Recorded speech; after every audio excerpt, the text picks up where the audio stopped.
Most people walk through life ruled by emotion, chained by weakness, and blind to power. But a mind sharpened into ruthless steel can silence a room, freeze an enemy, and bend others to your will without a single word. In this lesson, I will show you how to craft such a mind, one so formidable it paralyzes those who dare to stand before it. Power is not given, it is taken. And to take it, one must first master the battlefield within, the mind. A ruler who is swayed by pity or hesitation invites his own downfall. But one who learns to strip away illusion, to cloak himself in silence and cold calculation, becomes untouchable. Today, we descend into the anatomy of such a mind.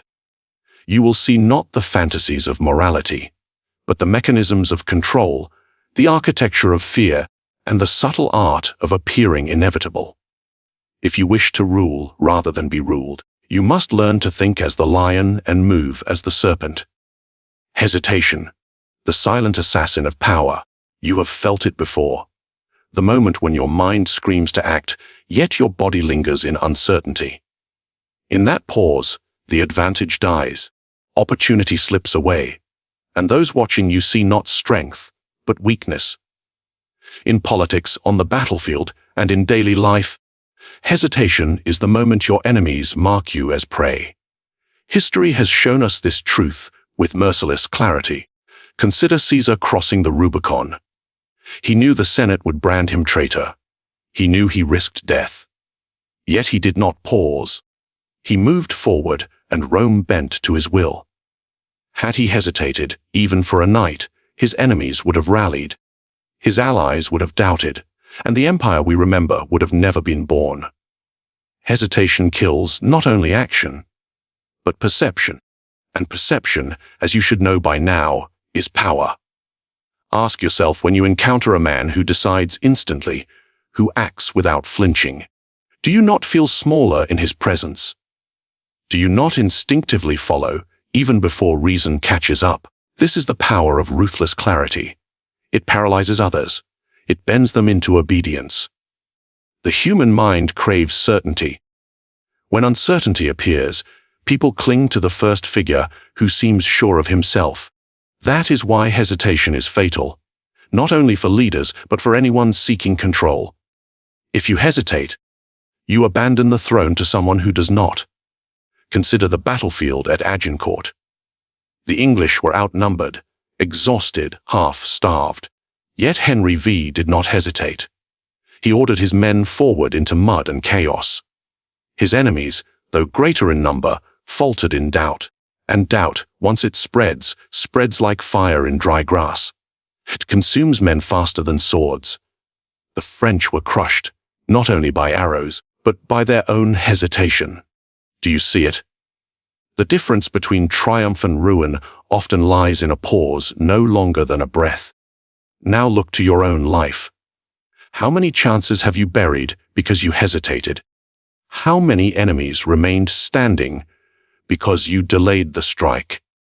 You told yourself you were waiting for the right time, but the truth is that time belonged to fear. Here lies the psychological root of hesitation, fear disguising itself as caution.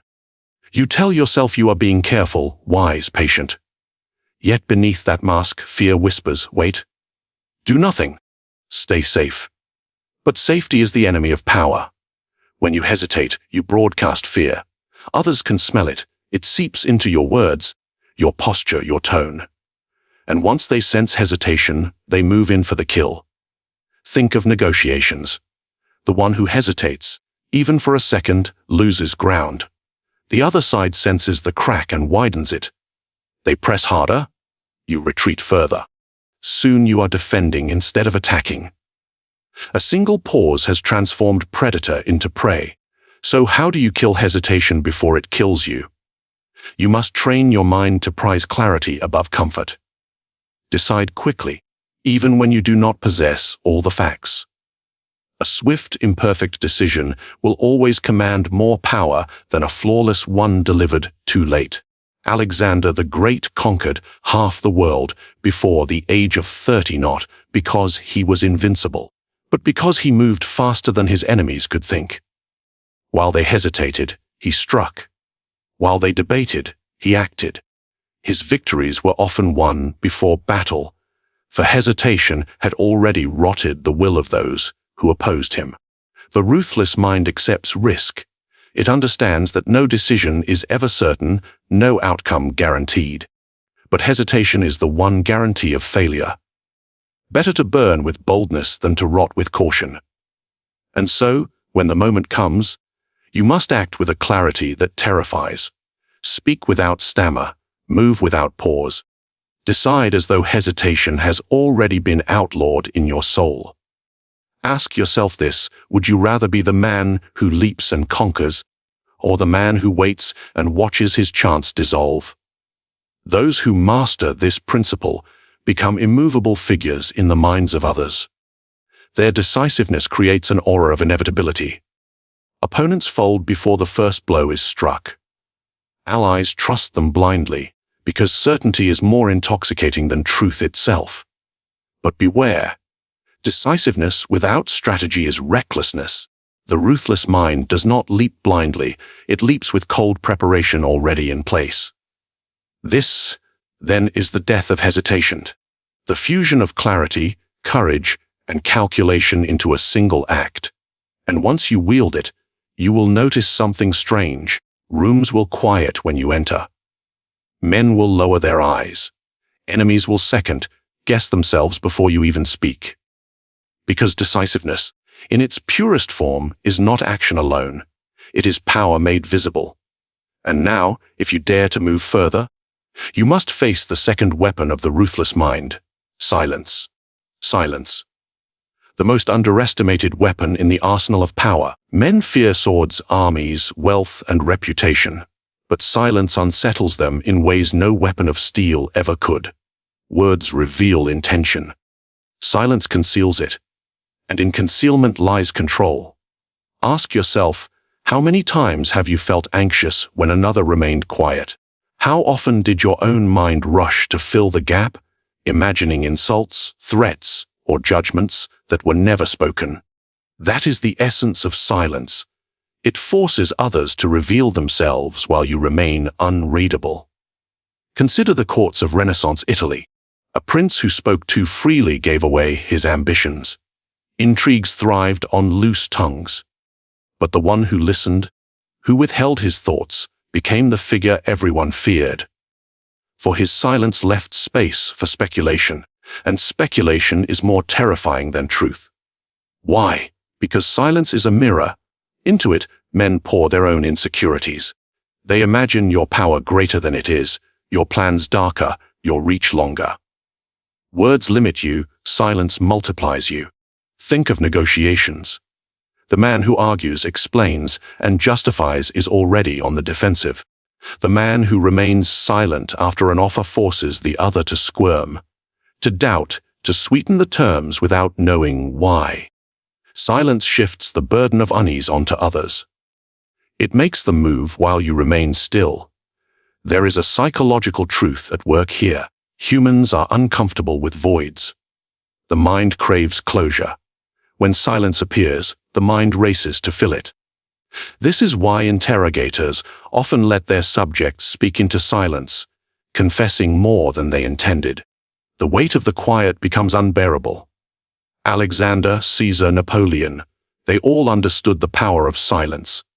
Not only in words, but in presence. Imagine a commander standing before his men, saying nothing before battle, letting only his gaze speak. The silence of such a leader does more than any speech. It breeds awe. It hardens loyalty. It paralyzes fear. But silence is not merely absence. It is design. It must be wielded as a calculated weapon. Too much silence, and you risk being seen as weak, evasive, or ignorant. Too little, and your words become noise, stripped of gravity. True mastery lies in knowing when to withhold, and when to break silence with precision. Think of a courtroom. The lawyer who pauses, who lets silence hang after a statement, plants doubt in the minds of the jury. The words may be simple, but the silence that follows magnifies them tenfold. The pause becomes more persuasive than the speech itself. This is why the ruthless mind prizes silence. Because silence does not compete, it dominates. It draws attention without asking for it. It forces others to reveal themselves, to rush into the gap you have deliberately left open. Ask yourself, when was the last time you allowed silence to work for you? Did you rush to explain when challenged? Did you fill the air with nervous chatter? Or did you let your stillness become a fortress, your quiet a blade sharper than words? Silence is also a cloak. It allows you to gather intelligence, to watch, to listen, to observe what others betray when they believe you absent. Most men betray themselves in their hunger to be heard. The powerful betray nothing, for they do not need to. There is an art to listening with silence. It disarms people. They interpret your stillness as agreement, sympathy, or judgment. And in that confusion, they reveal more than they intend. You, meanwhile, collect their secrets while offering none of your own. This is why silence terrifies. It cannot be controlled. You cannot argue with silence. You cannot predict it. You cannot defeat it. The one who wields silence becomes immovable, because he refuses to play by the ordinary rhythm of speech and response. But remember, silence is not passive. It is an active stance, a deliberate withdrawal of words to create power. It is the hand that strangles without touching, the shadow that looms larger than any substance. In your daily life, practice silence as a weapon. Do not rush to answer. Do not reveal your thoughts immediately. Let others sweat in the emptiness you leave behind. Let their imaginations fight battles you never had to wage. For silence, when used with intent, is the language of kings and tyrants. It says, I do not need to explain. I do not need to justify. I am already in control. But silence alone is not enough. It must be paired with another weapon, one that cuts far deeper into the heart of human weakness. The severance of emotion. Emotions, the chains that bind men tighter than iron, pity, guilt, fear, compassion. These are not virtues in the pursuit of power. They are weights that drag rulers into ruin, generals into defeat, and ordinary men into obedience. To rise above the common, you must learn the art of severance, the cold cutting away of emotion when it weakens your judgment. Ask yourself, how many decisions in your life were poisoned by pity? How many victories were lost because you feared to offend, to harm, to appear cruel? And in return for this hesitation, what did mercy grant you? Gratitude, loyalty, or betrayal and contempt? History answers this with brutal honesty. Consider the fall of the Roman Republic. Cicero, the great orator, clung to ideals of virtue and moral restraint. He hesitated to act ruthlessly against his enemies, believing reason and goodwill would preserve the state. But Caesar, who severed pity and replaced it with decisive cruelty, marched to power. Cicero died with honor. Caesar lived with dominion. Do you see the difference? The sentimental man is remembered, perhaps admired, but he is ruled, not ruler. In politics and war, emotions are luxuries only the weak can afford. The strong cut them away. Not because they are inhuman, but because they understand that power requires clarity. And clarity is never born from pity. The psychology is simple. When you allow emotion to govern, you distort reality. You see what you wish rather than what is. You hesitate, soften, and excuse. Your mind bends toward comfort instead of truth. But sever emotion, and suddenly you see the world as it is. Cold, hard, merciless. You see allies as temporary, enemies as eternal, and power as the only constant. Think of a surgeon. If he allows pity to guide him, he trembles, hesitates, spares the patient pain by avoiding the knife. But in sparing, he kills. Only by severing compassion can he wield the blade with precision. So it is with power. Sometimes cruelty is the only surgery that preserves order. Alexander understood this. When his men mutinied in India, he did not plead. He did not reason. He executed the ringleaders in front of all. Harsh, yes, but effective. Emotion would have weakened him. Severance restored his authority instantly. His men obeyed, not because they loved him, but because they feared the consequences of defiance. This is the truth. Love fades, gratitude evaporates, but fear endures. And fear is born from the absence of pity. But do not mistake severance for blindness. You must understand emotions in others, even as you cut them from yourself. For emotions are the levers of control. If you free yourself from them, you are not enslaved by the same strings you pull in others. Observe this carefully. The man who is ruled by guilt can be manipulated by invoking his conscience. The man who is ruled by fear can be paralyzed with threats. The man who longs for love can be led by flattery.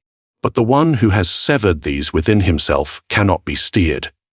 He is immovable, while others are puppets. Ask yourself, which would you rather be, the puppet or the hand? There is, however, a danger. Severance must be complete but not visible. The appearance of compassion is often more useful than compassion itself. A ruler who shows no softness is hated. A ruler who appears soft, but acts with cold calculation, commands both loyalty and fear. Thus, you must wear the mask of humanity while stripping it from your soul. This is the double edge of severance. You do not abandon emotion entirely, you weaponize it. You act without pity, but you display it when it serves. You kill without hesitation, but you mourn in public. You deny mercy in truth, but speak of mercy in words. This is why the ruthless mind is so feared. It sees pity not as a moral command, but as a strategic tool. It offers kindness not when deserved, but when useful. And when cruelty is required, it does not tremble. But ask yourself, can you do this? Can you cut away the soft flesh of your own weakness and reveal the steel beneath? Or will you cling to sentiment and call it virtue, as countless men before you have done, only to die betrayed, forgotten, or ridiculed? The art of severance is not for everyone. It is for those who choose power over comfort, truth over illusion, dominion over servitude. And once you master it, you will find something extraordinary. Fear no longer touches you. Guilt no longer chains you. Pity no longer blinds you. You act with the cold precision of inevitability, and inevitability is power. But severance alone is not enough. To rule without mercy is one thing. To wield cruelty strategically so it cements obedience rather than chaos, that is another art entirely. It is time to examine that art. Strategic cruelty. Cruelty. The word terrifies the weak. They imagine blood, barbarity, madness. But cruelty, when placed in the hands of a ruler, is not chaos. It is strategy. It is precision. It is the scalpel that removes rot before it consumes the whole body. You must understand cruelty is not the opposite of mercy. It is the servant of order. Without it, societies collapse into disorder.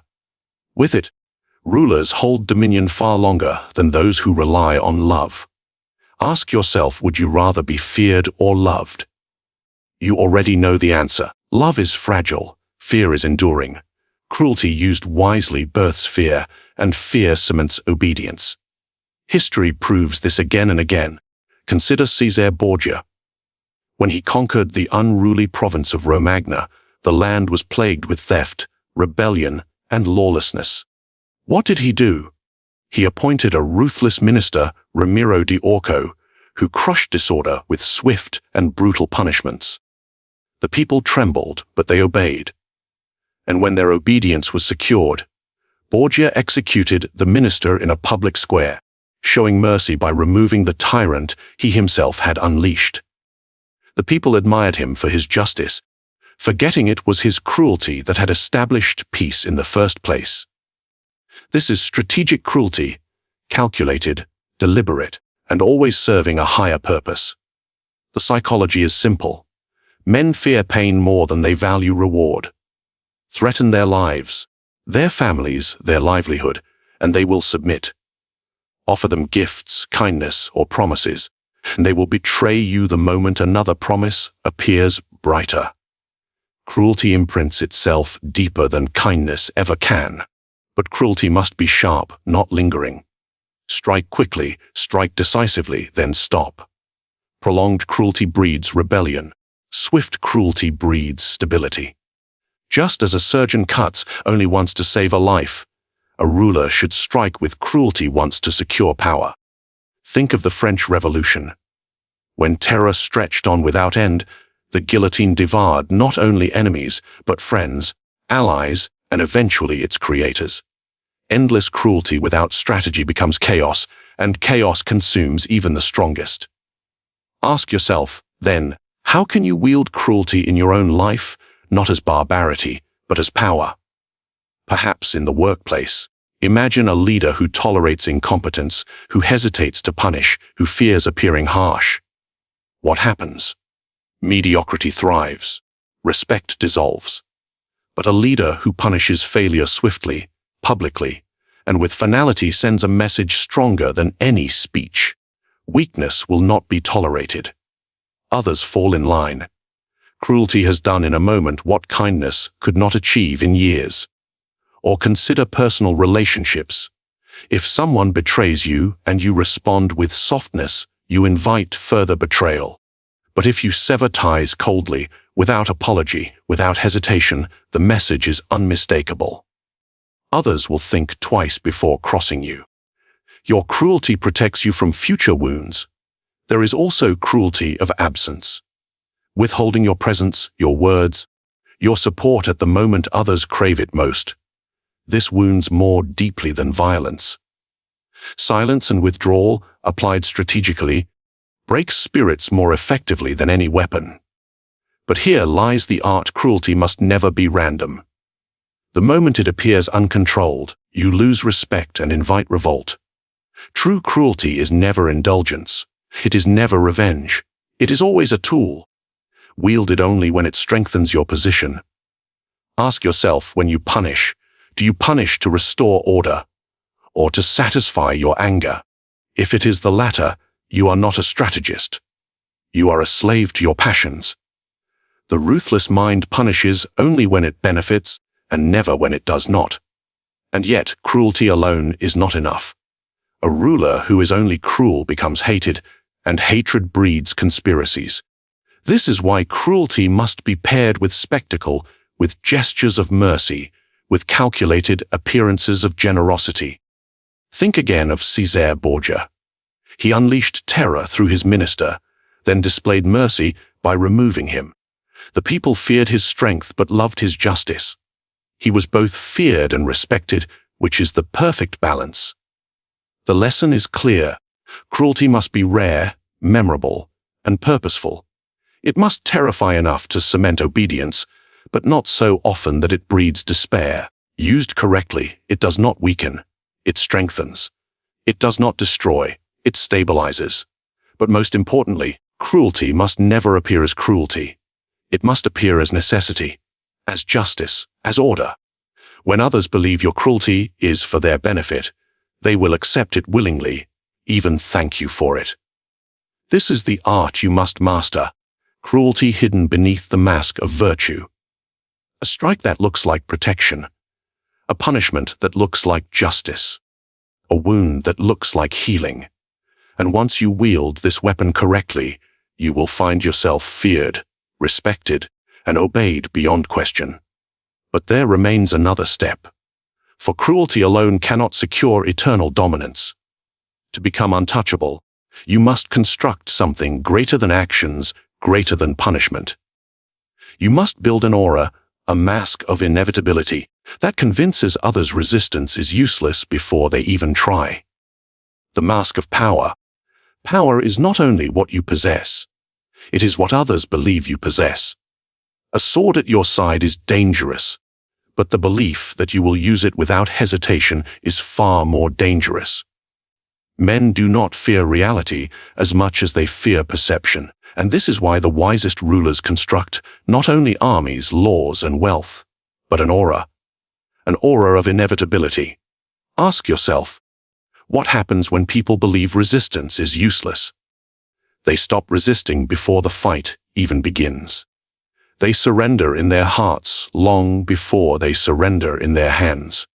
And that is the greatest victory a mind can achieve, the victory won without a battle. History is full of such masks.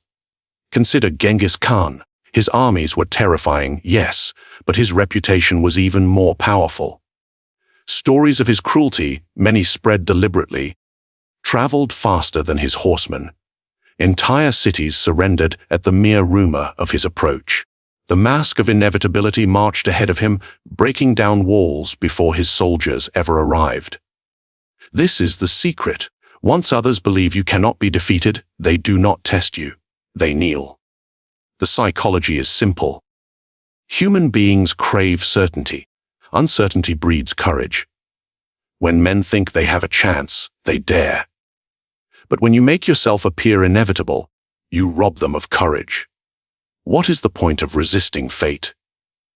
What is the point of striking when the outcome is already written? Do you see? The mask of power is not about your actual strength.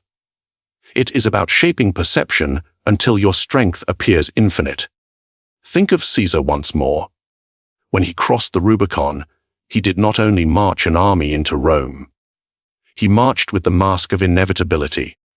His rivals looked at him and thought he has already won. And so, many defected to his side without a fight. Not because they were conquered, but because they believed conquest was unavoidable. Ask yourself this in your own life. Do people see you as uncertain, hesitant, vulnerable? Or do they see you as someone whose path cannot be stopped? The answer determines whether they resist you or align with you. To build this mask, you must master 3 elements: confidence, consistency, and spectacle. Confidence is the foundation. If you show doubt, even for a moment, the illusion breaks. You must move, speak, and act as though victory is already yours. Even in uncertainty, project certainty, others will believe what you display more than what you actually know.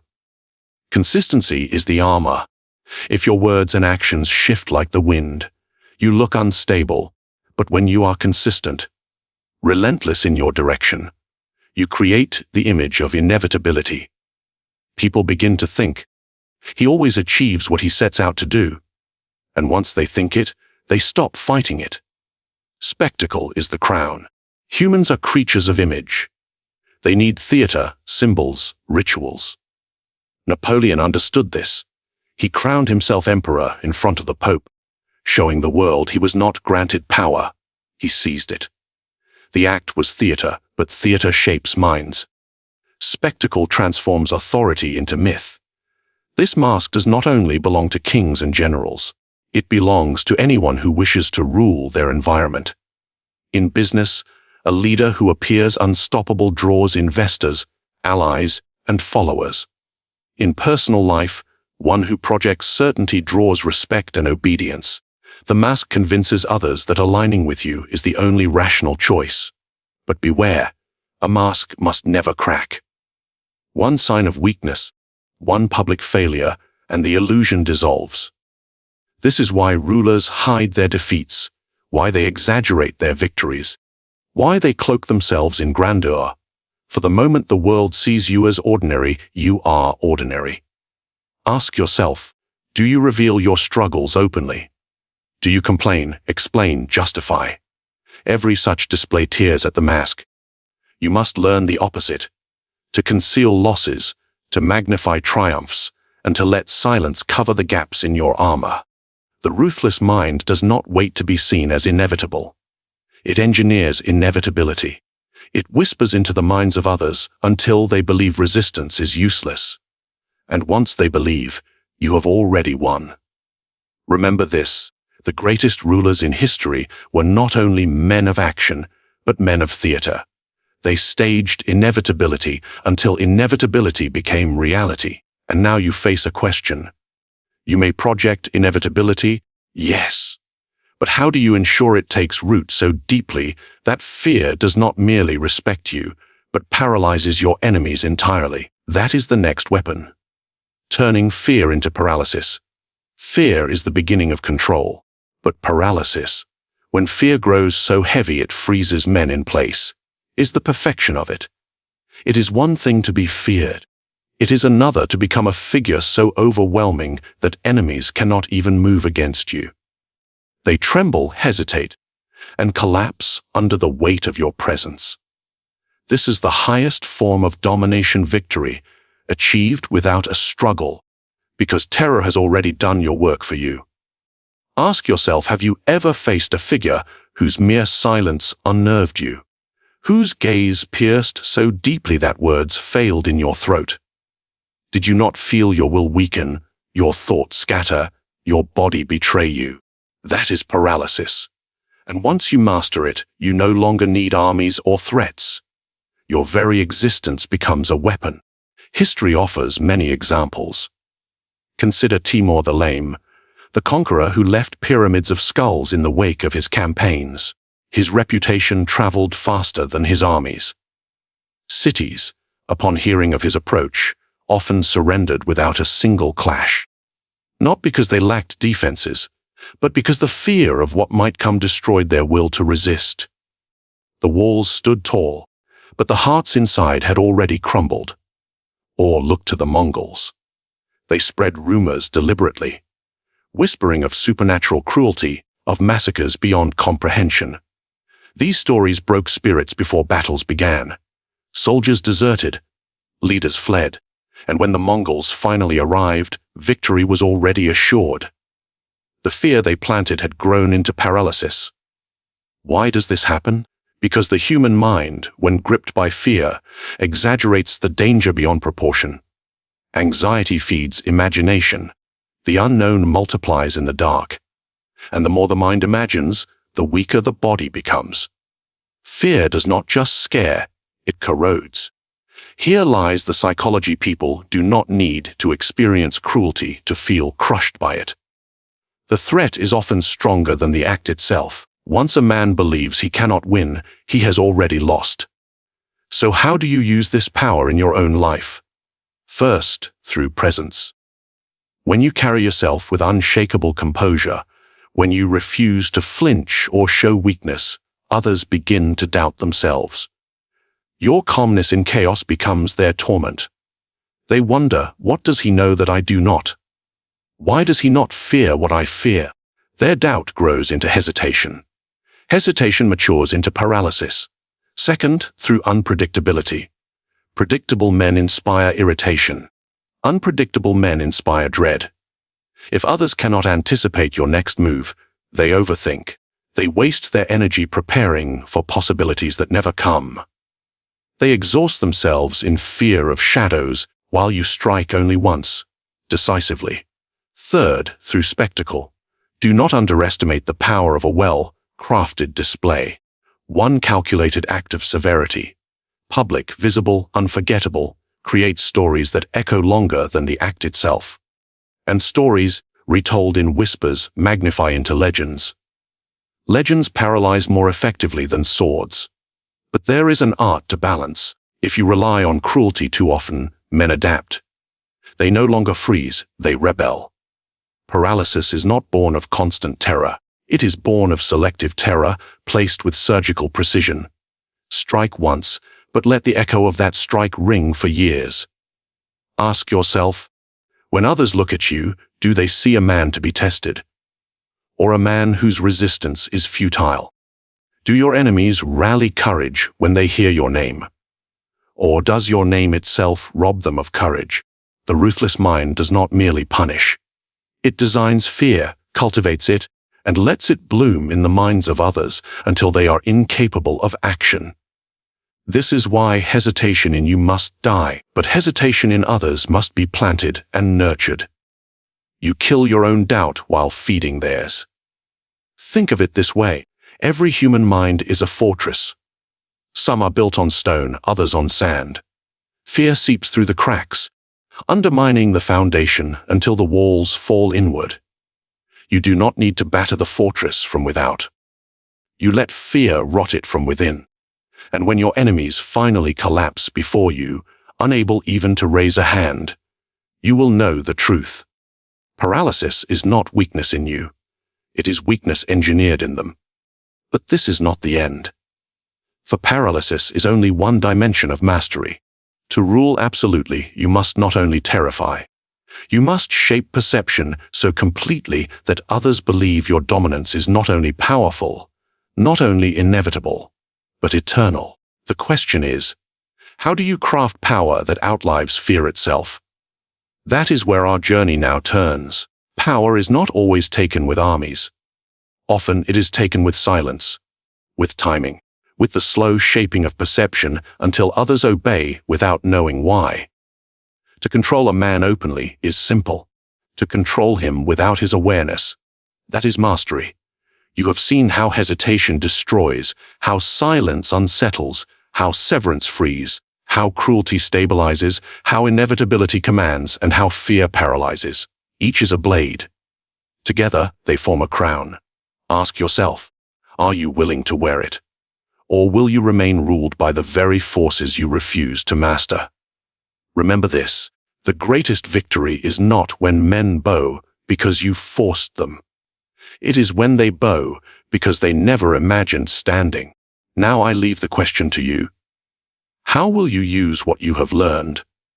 Leave your thoughts below. Subscribe if you desire more strategies of power. Share this with those bold enough or weak enough to need it. The game is already being played. The only question is whether you rule or are ruled.